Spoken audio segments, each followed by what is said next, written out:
As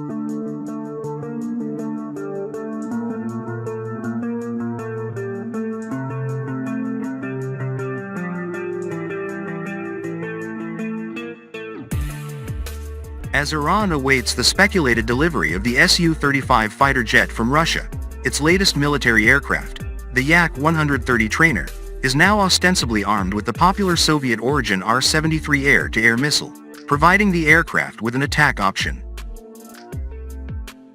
An image of one of the Yak-130 aircraft surfaced on social media on December 8. An account that posts updates on the Islamic Republic of Iran armed forces and goes by the name Iran Military, published the image of the aircraft on X with the caption that read, "First image of an Iranian Yak-130 light combat aircraft in flight, stay tuned." The aircraft appeared in the green, saffron, and white paint scheme, representing the colors of the national flag of the Islamic Republic of Iran. However, what piqued the interest of the military watchers was the fact that the Iranian Yak-130 was seen with a missile for the first time. The missile was identified as an R-73E short-range air-to-air missile by the Iranian Defense News profile, Meshkat, which also stated that Iran had likely received 6 Yak-130 military aircraft from its ally Russia. The Yak-130 is reportedly capable of carrying 4 missiles on 2 hard points beneath each wing.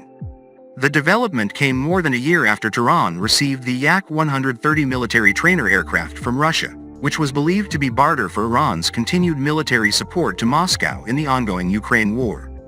The aircraft was reportedly delivered to Tehran in September 2023, bolstering Iran's efforts to modernize its aging and near-obsolete air force.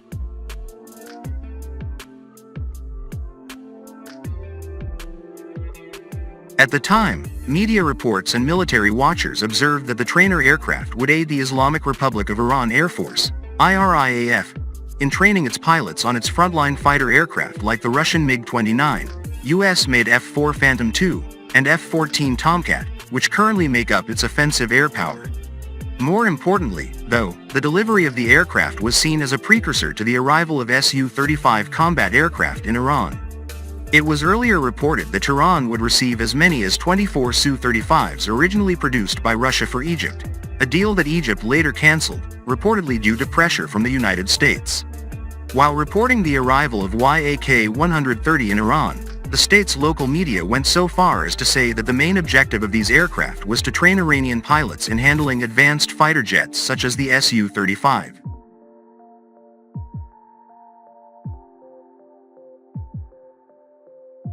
However, more than a year later, the delivery of the Su-35 fighter jet is yet to take place.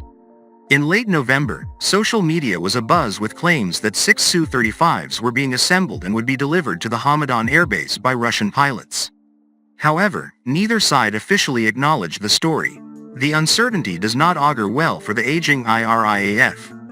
Iran has been under U.S. sanctions since the Islamic Revolution of 1979, and its air force is primarily composed of 3rd and 4th generation vintage aircraft from the Cold War. Tehran also struggles to maintain these aircraft due to a lack of authentic spare parts. Despite Iran's projection of it as a vital military and political force in the Middle East, its air power is very limited. As Iran awaits the delivery of the Su-35 to reinforce its air fleet, the Yak-130 would likely function as a trainer-cum-light attack fighter within the IRIAF. The presence of the R-76 missile also suggests the dual role the Yak-130 is expected to perform for Tehran.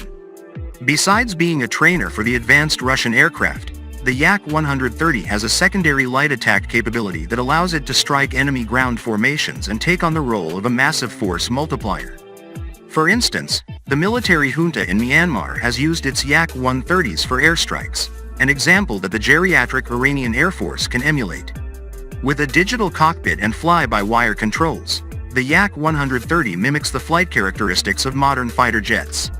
Although subsonic, it provides a cost-effective option for small air forces that need training and combat capabilities. It can fly from a variety of runways, making it a versatile platform.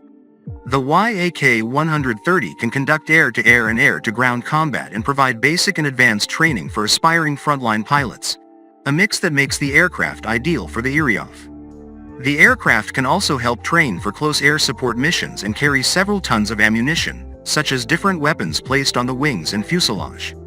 One of the key features of the Yak-130 is its ability to maintain stable, controlled flight at angles of attack up to 35 degrees, which places it on par with more advanced fighters such as the MiG-29, Su-30, and even the F/A-1AD F Super Hornet.